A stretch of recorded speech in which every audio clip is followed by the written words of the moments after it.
Gazteen antzerki topaketa, 31. edizioa egin dugu, ospatzen nahi geha aurten, eta helburu nagusienetakoa bai gazteen artean antzerkia sustatzea, bai taula gainean edo zuzendari bezala, aktore bezala, baina baita ere publiko gaztea antzokietara gerturatzeko helburuarekin.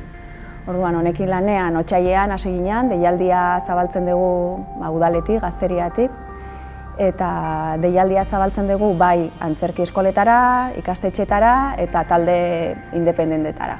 Orduan, parte hartzeko baldintza bakarra, 14-30 urte bitarteko taldekideak izatea, talde amaterrak, ez profesionalak, eta lehentasuna dute Donostiako taldeek. Guztira 20 talde hartu ditzakegu gehienez, eta Donostiako taldeekin 20ko kopuru hori betetzen ez baldin bada, orduan kanpoko taldeak ere hartzen ditugu. Aurten hori gertatu da, Donostiako taldeak batzuk dira, gero Gipuzkoako taldeak ere ditugu, Bilboko talde bat, Iruñakoa eta Madrileko talde bat ere gerturatu da aurten. Orduan, ikusten nahi geha, bai taldeek esaten digutenarengatik ere, Gipuzkoan edo Euskal Herri mailan horrelako topaketarik ez omen dago. Ikusten nahi geha, bai kanpotikan jendeak interesa baduela topaketa honetan parte hartzeko. Helburua ere bada talde hauek topaketan dauden bitartean talde profesional bezala edo tratatzea, bai antzokietako teknikoen aldetik, edapenaren aldetik, eta hori guztia zaintzen dugula pixka bat. Parte hartzeagatik 200 euro ematen zaio talde bakoitzari, obra bakoitzarengatik, bai laguntza moduan, atretzoa prestatzeko, material extra erosi behar balin badute, hori pixkat laguntza hori ematen zaie gazteriatik, eta esandakoa tekniko guztiak, garraioarekin ere laguntzen diegu, edapenarekin, esku horri orokor bat iten da, baina aldi berean talde bakoitzari bere obra edo pixkate bultzatzeko, kartel berezia egiten zaie. Aurten ere Barbara Ribas aktorearekin eta Nerea Gorriti aktorearekin entxegu guztiak bisitatu dituzte, talde bakoitzaren entxeguetara joan dira. Grabatu entxegu horiek, minutu bateko bideoa editatu da, bukaeran agertzen da zein egunetan eta zein ordutan izango da antzeslan hori, eta bai talde batzuekin bai sortu dela gero Barbararekin bereziki elkarrizketa hori, hauek ikasten ari dira antzerkia, Barbarak badauka ere bere ibilbidea, nola kudeatu urduritasun hori, nola prestatu casting baterako, orduan, esan interesgarria izan dela beraientzat ere topaketa txiki hau ere.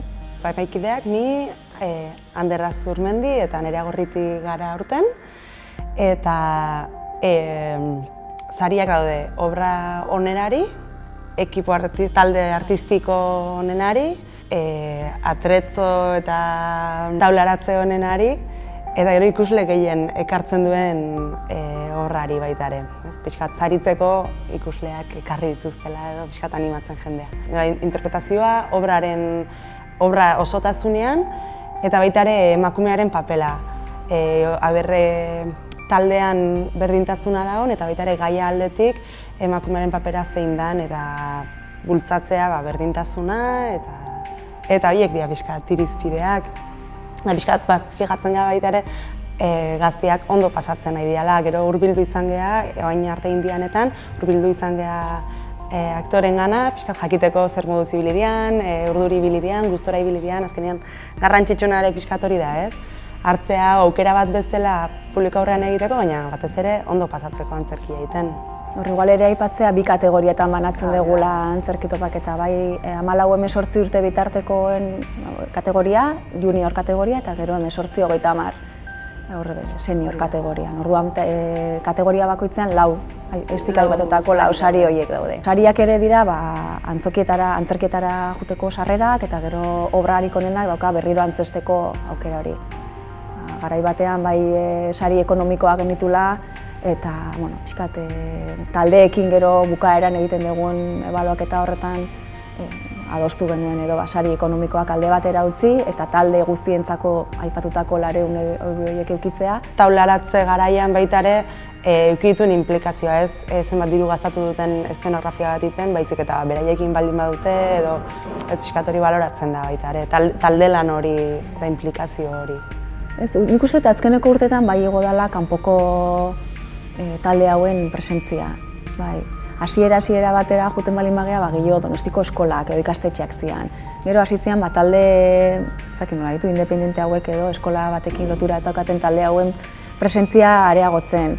Gero Gipuzkoara, bai, pixkanaka zabaltzen jundala ere eremua. Azkenean urte osoko lan bat da, edo azken hilabetetako lan bat, eta normalean baldin bada ikastaro bat edo, azkenengo ekaina inguruan, zure herrian edo zure inguruko egite jezu pase bat eta gelditzen da pixkat horrez. Orduan nik uste aukera eharra dela eta horregatik aprobetxatuko dutela. Kanpotik etortzea Donostira egitea, privilegio bat da. Behin lana eginda, aprobetxu pixkat. Bai, batzuek esate dute, saria hori dela, antzokizar batean antzestea, zure teknikoarekin, antzokizarra, edo lugaritz esan berdin, horrekin bakarrik badaukatela beraien saria, ez? Azkenen, kostatzen zaiguna da ikusle gazteak edo gerturatzea. Erresa da kuadriakin kontzertu batea jutea edo esan dezuna zinera, baina antzerkera juteko plan hori zaila hori da pixka gure erronka nagusiena, ez?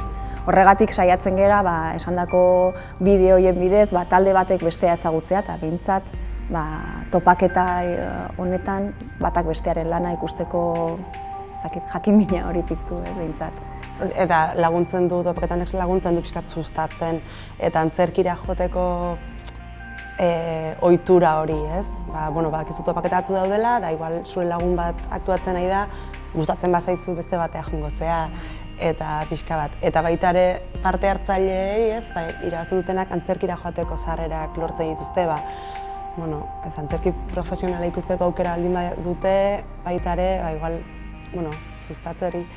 Lanketa bat egiten nahi da, baina nik uste dut ointxe bertan Euskal Herrian lan onak mugitzen diala, oso onak, eta aidala pixkanaka handitzen, baina betiko erronka. Nik igual bai aipatu hemen kontadoresen bai egiten dela lan hori pixkat, ez? Antzerki amateur hori sustatzea, bai gela lagapenekin, mikroantzerki maratoiarekin, orain ere Trapuzarra taldekoek eman dute kale antzerkiko laborategi bat, orduan pixkat ere gune bezala, gazte zentro bezala, bai aipatzea kontadores. Gure lan lerroetan ere garrantzi handia daukan espazioa delako. Lan asko egiten nahi da jende asko, investigazioan eta antzerkian beste modu batetik lantzen, performatiboagoa, eta orduan euskeraz, eta hor nik uste gorakada egiten nahi dela, eta jende asko dagoela gure antzerki honi indar bat ematen, eta hori da, ez dela dana, klasiko oso onak daude, baina, antzerkia ere eguneratuta dagoela, eta gaur egungo gaiak beste modu bat kontatzeko badaudela.